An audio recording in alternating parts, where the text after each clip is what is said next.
Okay, recording. We'll start again from the line atzmo, so we flow right into two lines above the little kuf yud gimel on the side, on page kuf nun dalet.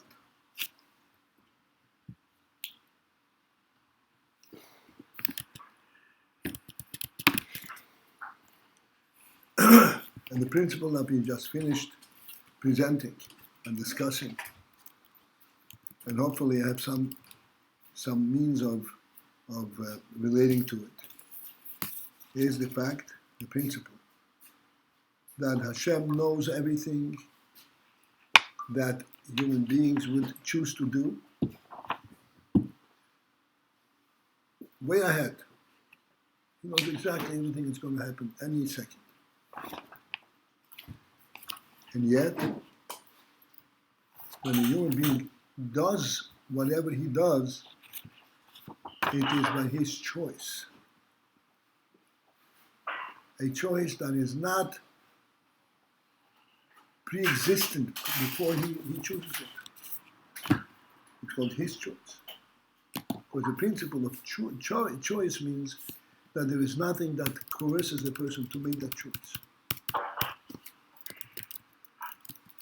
The choice is made by his own sense of value.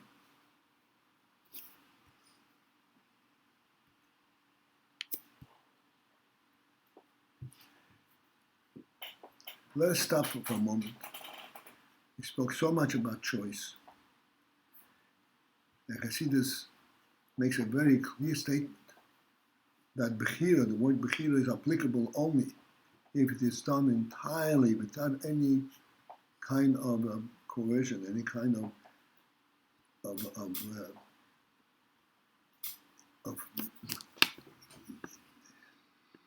force that direct him to choose one or the other. Choice means what's called free choice. Let us discuss and conceptualize what's free choice. Where does free choice come from? What do you mean free choice? When we say that an animal has free choice,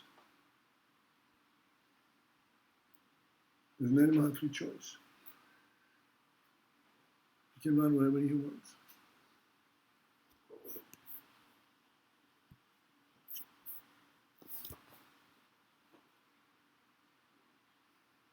The human being has this kind of a status that he has a free choice. As a result of that, there are all kinds of reckonings, all kinds of consequences of his choices. What is so unique about choice that the human being has a choice?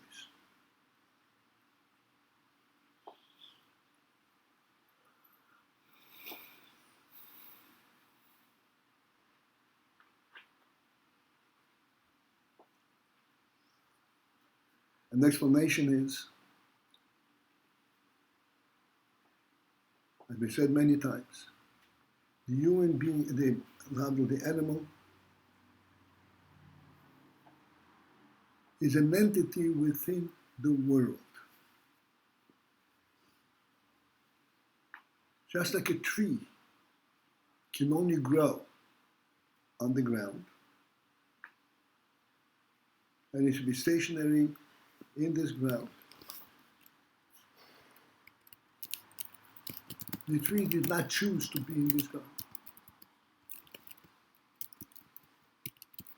Not only because somebody planted it, it does not even have that whole sense, that whole concept. Do I want to be here or do I want to be here? It exists in a very limited identification of existence. It exists here, and the 2 inches beyond its own existence, nothing exists.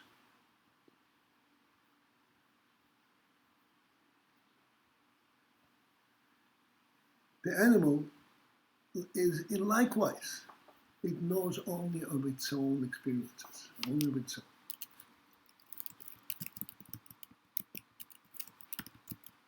Therefore, the whole principle of choice means that there are multiple things to choose from.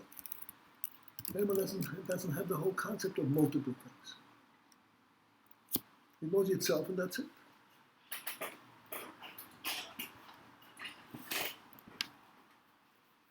Does an animal have the concept of, hey, I better not eat, I overate today. I should not eat.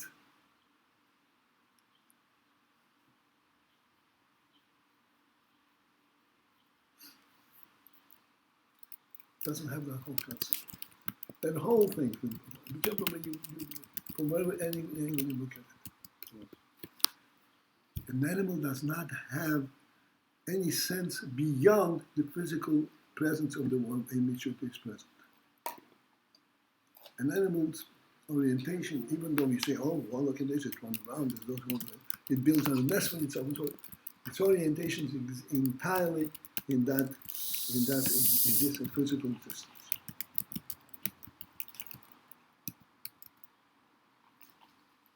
Even when it tends its young, which is marvelous things to watch, it is entirely within the context that it was presented for.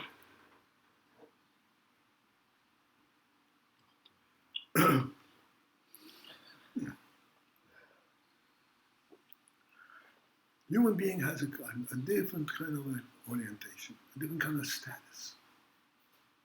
He has a need for choice. What does that mean?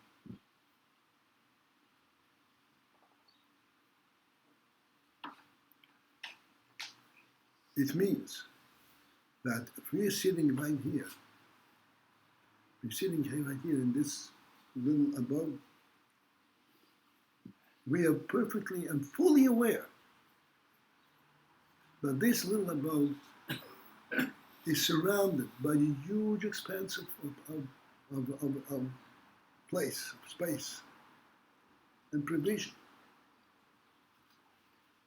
And we are in this little abode as choosing it from among all other possibilities. And after they make the choice, we're aware that we are in this place.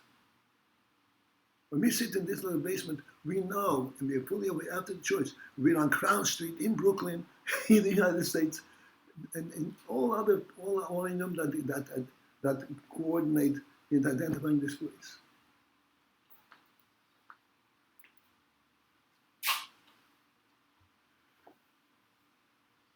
What's the secret in this? The secret in this is not the factual knowledge where we are. The secret in this is that we relate to a higher element.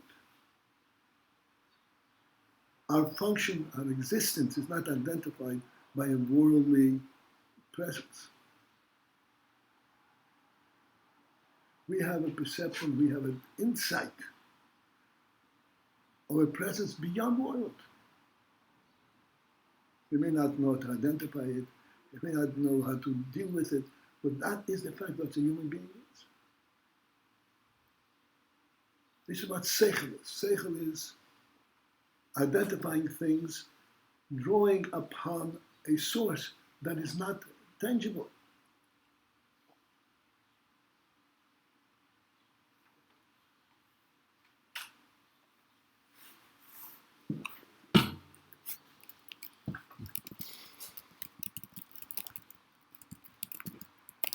Let's take a very simple illustration.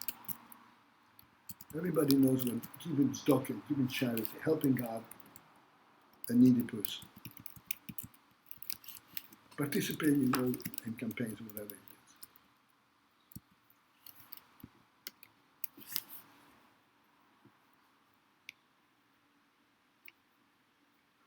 it is. Within that general principle,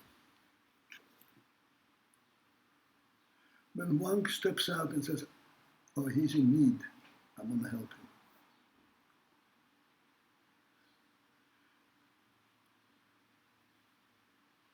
Yes, indeed, he's in need.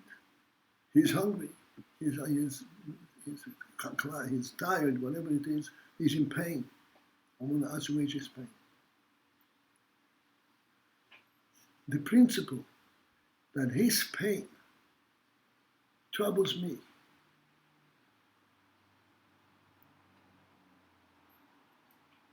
And I feel totally obliged, totally obligated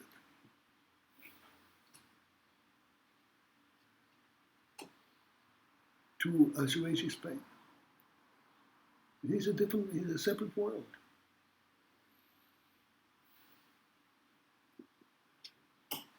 The reason that we have that orientation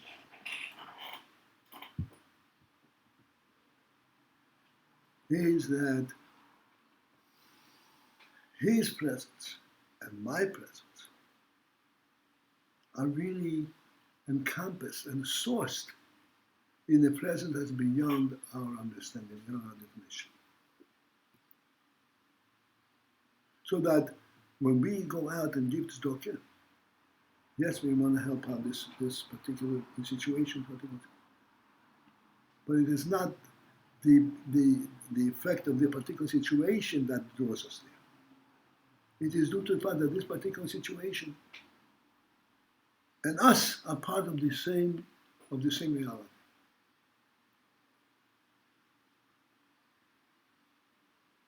There's a divine element in our orientation, our sense of being.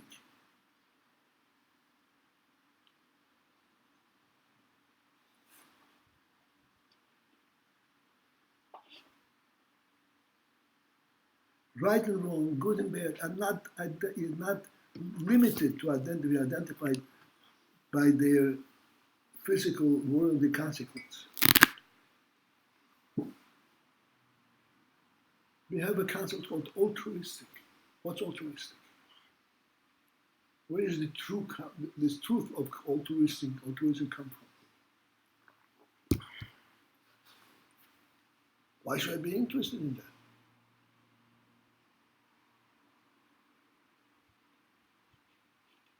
The answer is the human being is a divine creation, and he remains to be oriented in that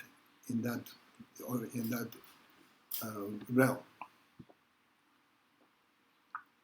If, God forbid, he loses contact, sense of that realm,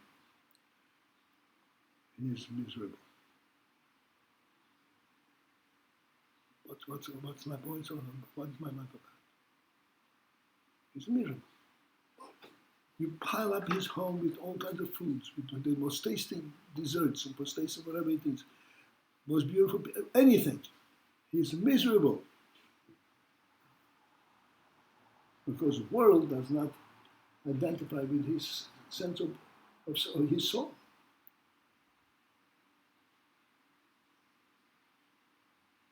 In a prison, you can supply a person with food. Will you then eliminate the effect of a prison? He's still in prison. The Gemara says the following interesting presentation. When Moshe Rabbeinu came to redeem Eden from Mitzrayim, to feed them, he said to them, after you go out of here, you're going to come out with wealth. Not going to come out empty-handed. And I'm holding up until this is prepared. He said, no, get us out of here a moment before. I don't care the wealth.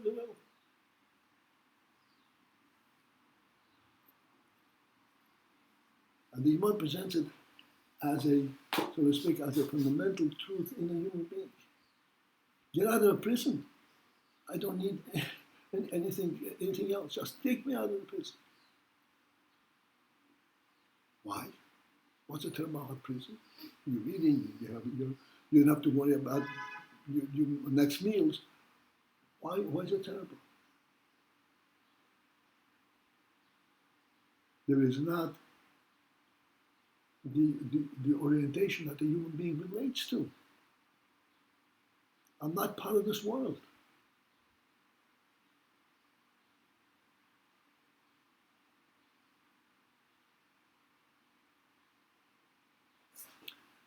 This is where Bechiro comes from. Bechiro means I'm in the world, but I choose not on the basis of what world presents. What's more advantageous in this circumstance? My choice is based on a completely different set of parameters. Where is the truth? Where is the altruism aspect? Where is the value of life?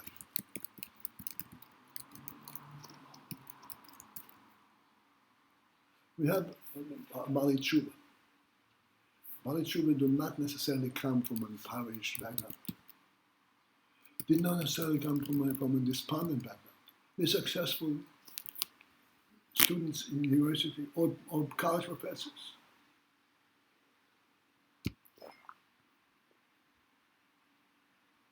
Imagine a college professor with a high position in his university, highly respected, and chooses to step away from that, all that, and go to Hadara Torah to learn. Are you out of your mind? What are you going to learn in there that you haven't learned in 5, 7 years in university? Can you prepare the professor that was great, that was lecturing you, and this little sechel who's teaching you other ways? What happened to you? You lost your mind.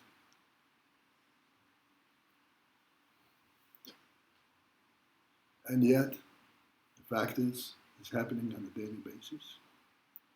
And you know something? It brings them real profound happiness that you could never have gotten anyplace else. Certainly not in the university.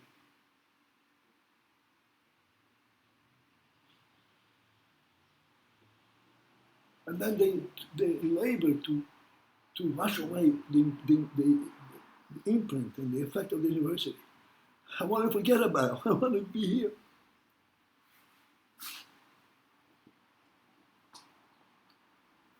That's what human being is. And this is what the cure comes from. You're, like I said all the time, you're standing on top of an Empire State Building, and you're looking on top of the periphery. Everything is moving around, and it's free will. And there's nothing that calls your attention more than something else. You see everything as part of a bigger picture, and yet you choose one spot. That this is what I want.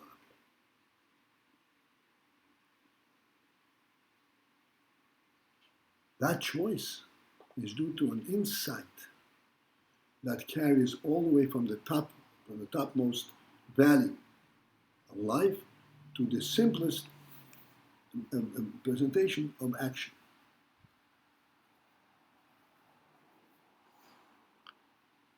So the choice is between doing what's worldly or doing what has value.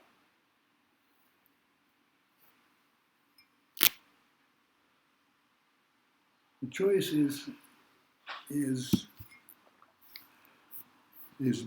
being connected to the real, to the source of life, or being involved in the practical experience of life. Has value is not in itself. This is, as I said before. When you give tzedakah, it's because you realize that there is something bigger than this action itself.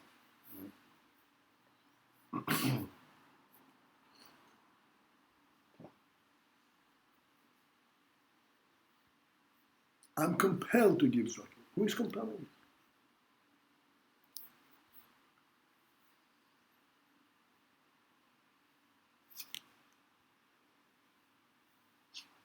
Okay, enough for this moment.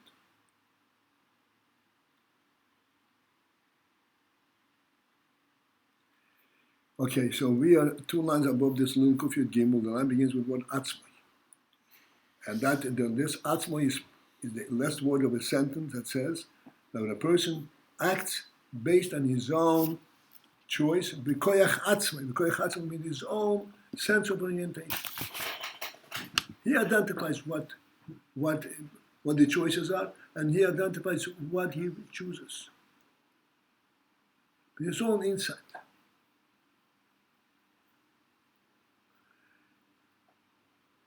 So we have this profound question, almost an unanswerable question. Did Hashem know what he's going to choose, or Hashem didn't? The answer is, of course he knew. And if he knew, how is it a choice? This choice pre-existed, he's choosing it. Pardon me? The answer is, yes, of course Hashem knew.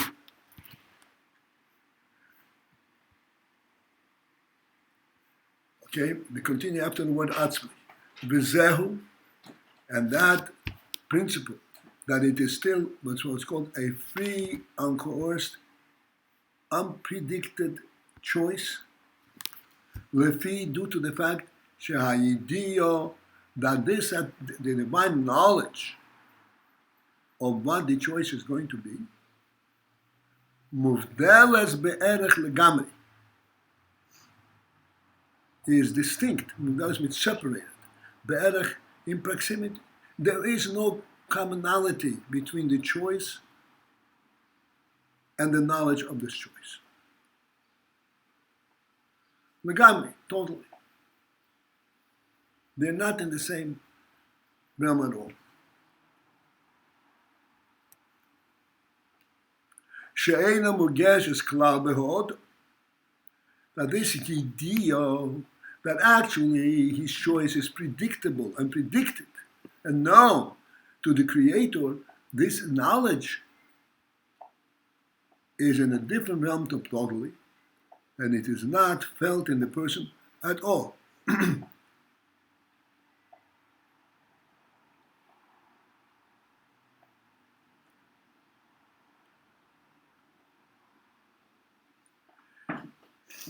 So, to be able to relate to that a little bit, this is a divine level completely, but to be able to relate to this a little bit, we have pointed out that even the choice that a person himself makes, he cannot explain worldwide, present the reason for his choice. On what basis did he choose it?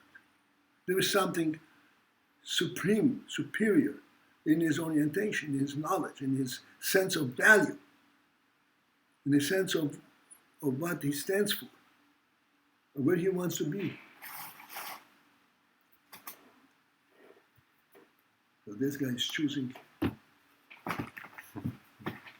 to stay put. Wants to be connected.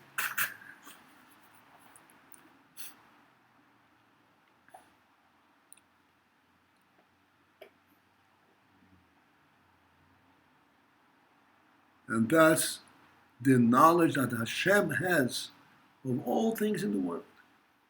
The knowledge of Hashem knowing his own choices, his human being's choices, is not affecting the human being at all. It is from a completely different perch level. And it's not sensing the human being at all.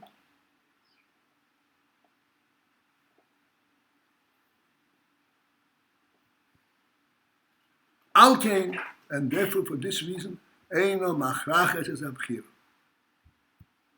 It does not in any which way compel the choice.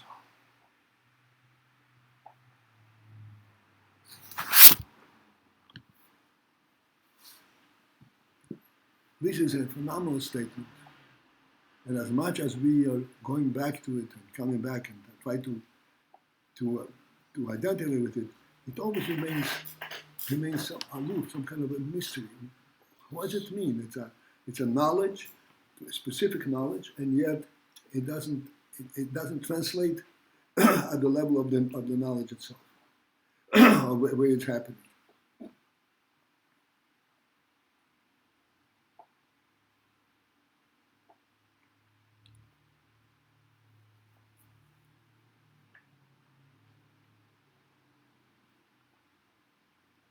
So for this we had various mishonim, various ways of putting it into perspective.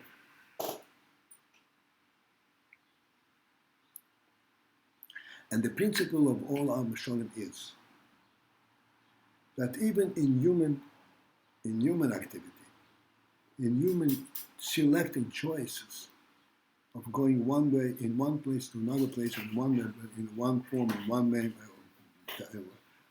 pathway, another pathway.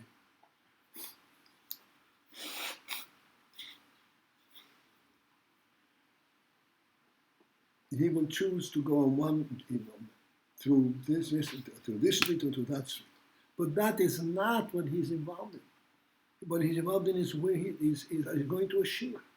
He's not even going to an address. He's going to a completely different principle, engagement. The thought that his shir happens to be in this location is not identifying the shir at all. Therefore, it cannot be said he's going to a shir and he chose to go through Crown Street. It's unrelated totally.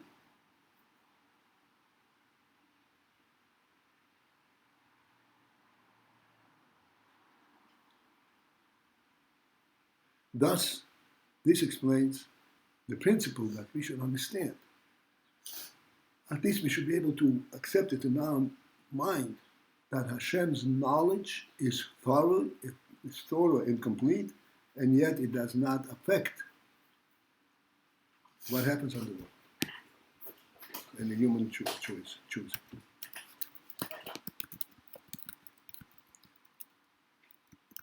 Now we're going to go further. Yesterday we started our point, and the next sentence is really a bombshell. Again, we ought to try to understand the significance of the principle around it. Big shame. The idea that Hashem knows about human pathways does not in any which way compel the choice that he chooses for himself. Dikishay, this is to explain it. Dikishay, because just as Shidiyose Yizborech, just as Hashem's knowledge, Eino Machrachas Inyan HaYizhalos, Hashem's knowledge does not compel the principle of creation.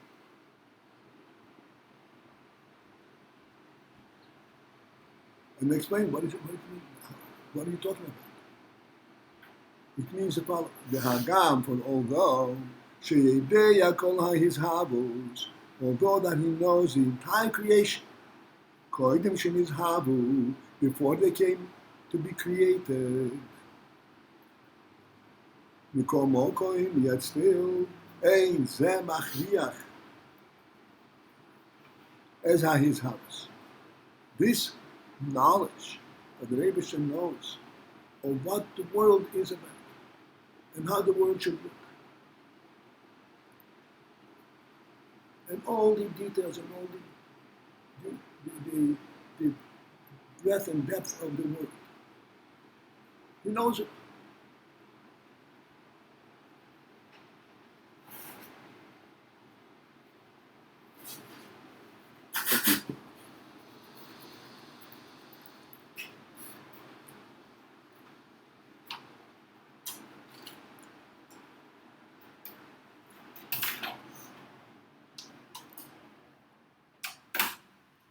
When the world was first created, the Torah says, the Choshech had nothing to do with total darkness.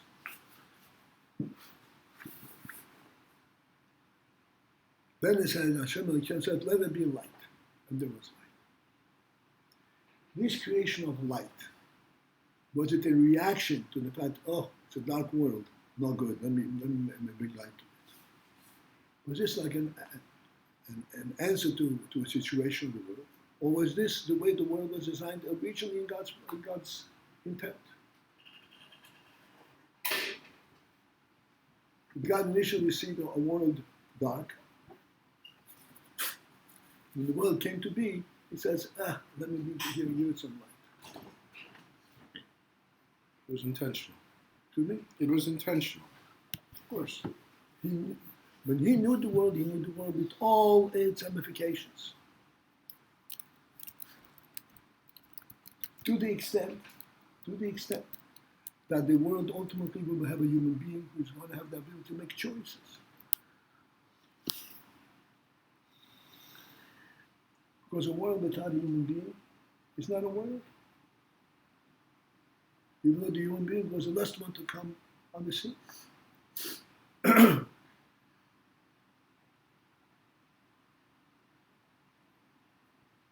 So God knew the entire creation before it was created, even though it was created piecemeal, but that's not what created created the world. This knowledge of the world, as was known to Hashem prior to the decision to create it, Eina machrachas es his house. He does not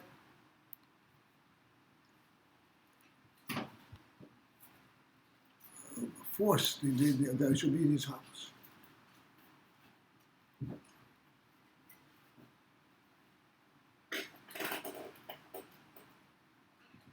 The Hagam, for although, on the line that there's a kuf yud, that although sheyoidei kol his house, that he knows the entire existence, our creation, kodim shenis having before it came into being, mikom mokom, yet still, ein zeh machriach es his house. That knowledge does not. What's this word? Compel. Compelled in his house. Does not compel that the house should be there.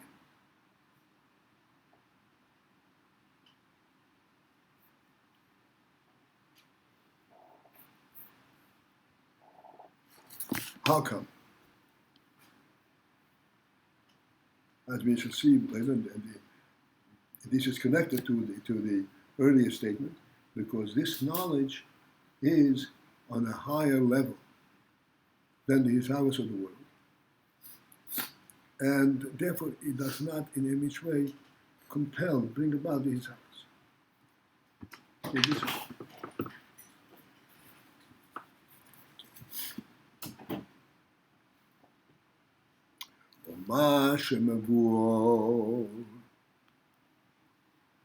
Okay, now we go to another stage in this. Become makif. That which we know that it's explained in many places in Chassidus. It explains as follows: the ho'elomo is that the worlds take him immediately. As soon as it entered in Hashem's will, that there should be a world. Or in his thought, which is a next stage, that there should be a world.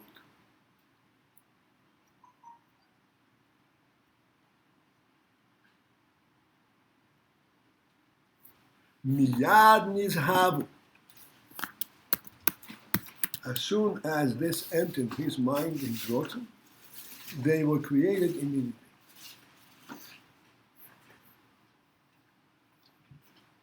Because if Hashem has in rotzen that something to be, it comes to be immediately because he wants it. The rotzen is what creates it.